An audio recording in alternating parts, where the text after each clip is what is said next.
en la universidad, en la UNED, la Universidad Nacional de Educación a Distancia, y que bueno, que también es un experto en el marxismo, en la filosofía política marxista, y que también pues toda la conferencia, que es Marxismo y Estado 40 años después. Bueno, muchas gracias. Bueno, efectivamente, ahora hablaré de lo del libro, pero en primer lugar agradecer a los organizadores, a Juan y a Francisca, que me escribieron. Después, efectivamente, me enteré por internet que alguien había comentado mi libro, Marxismo y Estado. Me quedé completamente sorprendido. Tantos años después, porque me preguntaba José Luis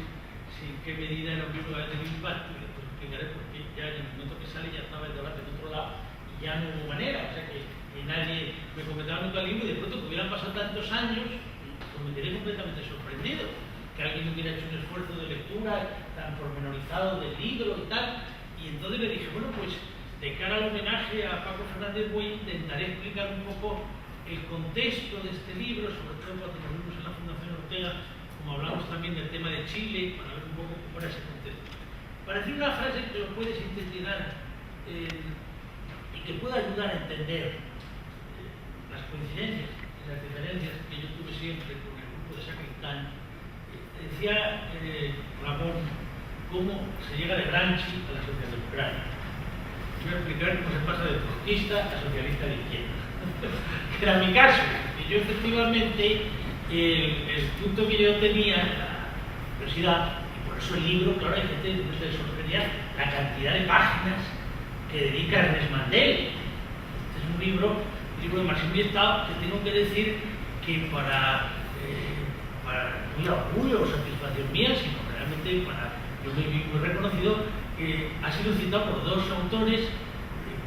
Uno era Ernest Mandel posteriormente y otro era Adolfo Sánchez Vázquez. Los dos lo citaban en el libro, así como en España no lo citaban nadie. Ernest Mandel y Adolfo Sánchez Vázquez sí, porque yo se lo había entregado a los dos en discusiones y tal, en distintos momentos, y a los dos les había interesado. Después vi que se hacía referencia Sánchez Vázquez con los trabajos, que esto se puede ver en el libro, y después el propio Mandel, cuando tuve oportunidad de estar con él en Madrid, pues explicaré algo en el año 90, cuando ya se había producido la caída del muro. ¿Qué quiere decir esto? Pues en el libro hay una referencia también a Perry Anderson, que me gustaría empezar por este punto del marxismo occidental, que tiene que ver con lo que explica Paco Vázquez en su libro de Herederos y Arrepentidos, y que ayer ha salido cuando hablaba Eduardo sobre el tema de la teoría crítica. Es decir, lo que en el libro de Paco Vázquez es, yo recomiendo a todos para conocer la filosofía española desde el año 62 en adelante, lo que es el polo Aranguren, lo que es fisecularidad. A mí me parecía que era algo que yo conocí desde muy pronto, o sea que realmente mis primeros acercamientos a la filosofía vino por aquellos profesores como Cafarena, como Volado, como Tornos, que eran todos jesuitas, que todavía viven, no hayan casi cerca de los 90 años los tres, y realmente era un impacto enorme, que era muy distinto a lo de la analítica del marxismo, era el debate entre el cristianismo y el marxismo. Y claro, en aquel momento, pues tenéis que tener en cuenta, lo explica muy bien Paco Vázquez, el impacto del Vaticano II, lo que significa pues la aparición de libros. Cuando yo era estudiante en la Facultad de Filosofía de la Complutense, pues por ejemplo el libro de González Ruiz, Marxismo y Cristianismo frente al hombre nuevo, el cristianismo no es un humanismo, también de González Ruiz, el libro de José María Díaz Alegría, que provocó después su esclavización de la Compañía de Jesús, Yo creo en la esperanza. En fin, hay todo un impacto de ese debate que se sustanció en Fisecularidad, por lo menos en dos iniciativas. Por un lado, recoger el tema de lo que estaba ocurriendo en América Latina, el origen de la teología de la liberación, y ellos hicieron un encuentro que era Fe Cristiana y Cambio Social en América Latina, que vino Gustavo Gutiérrez, vinieron otros, y el impacto también de la teología política. Pues trajeron a Metz, trajeron a Molman, todavía en la época de la dictadura de Franco, pues hay una intervención muy interesante de Álvarez Volado sobre Dios y la ciudad. Entonces todo este acercamiento entre la religión y la política, unido a que yo era estudiante, aunque hacía la carrera de filosofía, pero por libre, la carrera que estaba empezando de sociología, la Complutense, donde, bueno, pues desde el primer año te explicaba, por ejemplo, en ciencias políticas, te recomendaban la obra de Abendroth, de Wolfgang Abendroth, Introducción a la Ciencia Política, primeras cosas de pulanza, de poder político y clases sociales. Eso hace que a partir de determinado momento yo veía que el marxismo occidental, tal como lo caracterizaba muy bien Perry Anderson, había producido lo que él llamaba un esfuerzo intelectual muy grande con dialogar con los antecedentes de Marx y con los complementos del marxismo. Entonces, cuando decía Perry Anderson, aquí hay un diálogo en qué medida el origen de Marx está en Spinoza, o está en Maquiavelo, o está en Rousseau, o debe más a Kant, o debe más a Hegel, o dialogar el marxismo con la estética, con el psicoanálisis, con la lingüística, el trato de impacto del estructuralismo, y eso era muy el clima de fisicalidad, todo eso, todo aquello, la parte del hombre, la teoría crítica de la sociedad, etc. Pero decía muy bien Perry Anderson, lo que había caracterizado, decía él, al marxismo anterior a la Segunda Guerra Mundial, al marxismo todavía de los años 30, era un esfuerzo por teorizar los problemas de la economía, de la política, vinculados también a la tradición del movimiento obrero organizado. Entonces, podría ser el caso italiano, la de Gramsci,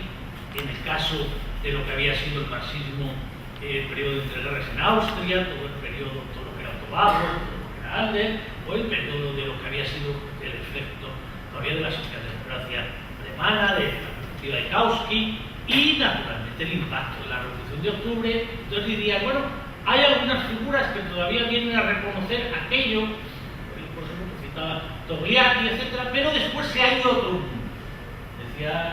Perry Anderson, un mundo que los teóricos frankfurtianos habían estudiado bastante bien, por ejemplo, con los trabajos de Pirkheimer y de otros sobre la transición del partido de clase, al partido burocrático de masas, al partido que atrapa votos de distintos sectores sociales, las máquinas electorales, y se ha ido perdiendo este tipo de conceptos. Y entonces señalaba también Anderson, hay un momento que esto está empezando a cambiar, y es a partir del 68. Y yo creo que eso es lo que coge nuestra generación. Entonces, ¿qué ocurre? Que el impacto, efectivamente, de lo que... Y ahí siempre estaba la conexión, aunque no se llegara a las mismas conclusiones, con lo que iba pensando en la escuela de Sacristán, lo que llamaba Sacristán el doble aldabonazo del 68, lo de Praga y lo del tema de mayo del 68 en Francia, hace que comience a plantearse un debate que va a recuperar la teoría marxista del Estado. Pensemos en la obra de Ralph Miliband, el Estado de la sociedad capitalista, el debate que va a tener con Pulanzas sobre ese asunto, que después va a provocar por distintas obras de Pulanzas, entre los dos, y naturalmente el impacto ya a mediados de los 70 que provocan los trabajos que decía Ramón, el trabajo de los 3 artículos de Bobbio. Existe una teoría marxista del Estado que es alternativa a la democracia representativa, que es socialismo. Entonces, cuando Paco Fernández Buey se ha referido un poco a esto, a las últimas veces que nos vimos, por lo que son los intelectuales, y en su trabajo Las ideas olvidadas de la transición, él insiste, bueno, no se puede entender mucho de ese debate sin tener en cuenta 2 cosas. Lo que ocurría en la Unión Soviética, el debate sobre la Unión Soviética, y el impacto de los sucesos de Chile, para provocar, como explicó ayer José Luis, todo el tema de la reflexión del comunismo, del compromiso histórico. Entonces, efectivamente, allí hay una discusión, y por eso tiene importancia lo de Trotsky, lo de trotskismo. Si hay una generación que vivía que no funcionaba ni el modelo de Praga y que tenía límites del modelo de las democracias representativas occidentales, se intentaba buscar algo alternativo a la socialdemocracia y al stalinismo, al post-stalinismo. Ahora veremos las distintas caracterizaciones que salían de los países del este, pero esto de alguna forma era lo que vivía, por lo menos los que empezábamos a trabajar en aquel momento intelectualmente y políticamente. No cabe duda que la figura de Trotsky y la figura de Mandel eran muy atractivas, porque claro, el que se acercaba al trotskismo tenía, digamos, una cantidad de problemas encima de las mesas sobre todos los cuales Trotsky había dicho algo, y si no ya lo había dicho Mandel. ¿Cómo interpretar lo que había ocurrido en los países del este? Bueno, la revolución tradicional. Bueno, y ahora la revolución tradicional.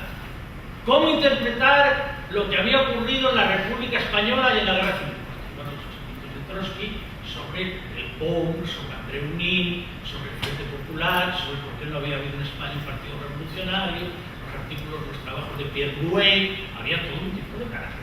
ahí sobre qué significaba que en España se formara la imagen. En España había históricamente un gran movimiento revolucionario y trotskista, era el anarquismo, la CNT, pero no tenía una cabeza revolucionaria porque tenía la desgracia de que tanto la socialdemocracia, sobre entonces, como el comunismo de la época de Stalin, ninguno de los dos eran capaces, por tanto había todo ese debate que después llevaba a lo de guerra o revolución y a lo que después Kellos recuperó en la película aquella Guerra Violenta. Es decir, había toda una reflexión sobre el comunismo, el stalinismo, pero también sobre el fascismo, una reflexión sobre cómo era el modelo de posguerra, libro de Mandel sobre el capitalismo tardío, una reflexión sobre los límites del 68, había muchos trabajos de Mandel sobre este tema, sobre la autogestión, los consejos obreros, etc. Y en toda aquella reflexión, pues mirábamos con un enorme interés qué iba a ocurrir en Chile. Porque claro, Chile era un lugar donde estaba un partido